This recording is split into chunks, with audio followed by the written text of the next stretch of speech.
You see people being divided as well in America. Roe v. Wade got overturned, and now that's another issue people are going to be fighting over. They're trying to gather all the unvaccinated and disobedient, disobedient New World Order citizens. They don't want us in the New World. So I think they're trying to polarize every issue, drive people crazy, have certain places like Texas, right, thinking of seceding and separating themselves from the states and being their own country. And if that happens, imagine, all the people that hate these communist measures, that love freedom, all gathered up into one place. So in Canada, we have Alberta, right? Everyone is moving to Alberta. And in the States, everyone is moving to Texas. It's like, what if they know all of the disobedient dissenters are in one place, right? In one place in Texas, one place in Alberta. What do you think they're going to do to that area? Right? Imagine the demons in charge know all the dissenters are in one place. Well, we know they have geoengineering techniques. And geoengineering and the chemtrails, they're taking place right now. And China even seen the heaviest rainfall in 60 years. Like, if you look into it, it's pretty interesting how the same things are happening around the world. Like, pollen is a problem around the world.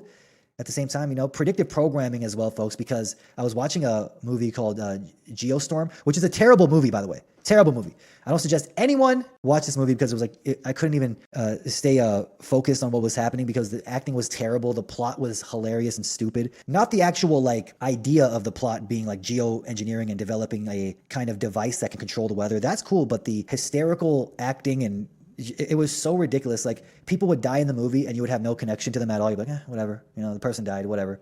Good. Because it was so bad. The acting was terrible. But the beginning of the movie explains what the movie is about. And they're talking about how geoengineering will be done to control populations and kill certain people in certain areas. What a crazy movie this was. Let me see if I could play the beginning for you right here. So they explain it at the beginning right here. There's this little device they make, and that device is able to control the weather around the world. And something happens with the device, right? They lose control over it, and then it starts going crazy. Everyone was warned, but no one listened. A rise in temperature, ocean patterns changed, and ice caps melted. They called it extreme weather. They didn't know what extreme was. In the year of 2019, hurricanes, tornadoes, floods, and droughts unleashed a wave of destruction upon our planet. We didn't just lose towns or beachfronts. We lost entire cities. The East River swallowed Lower Manhattan. A heat wave killed 2 million people in Madrid in just one day. But in that moment, facing our own extinction, it became clear that no single nation could solve this problem alone. The world came together as one, and we fought back. Scientists from 17 countries, led by the US and China, worked tirelessly, not as representatives of their nations, but of humanity.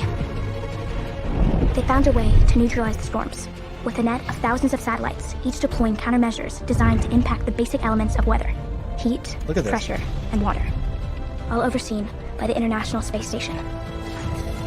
They gave the satellite net a technical name, but we all came to call it Dutch Boy, after the story of the child who plugged a dam with his finger.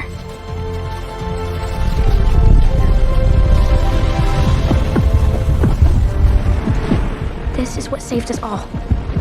It was built by a team led by one man. Interesting how they're talking about controlling the weather in that movie. And we know they've had technology from the 50s, weather modification technology, that they say actually worked in the 50s. I wonder what they have now. It's like they're trying to divide people and make people so angry at one another that all the people that are against this new system, this new world order system, they'll have their own states, and that's how that's when it will start. Because I think they're trying to get rid of the people that are dissenting.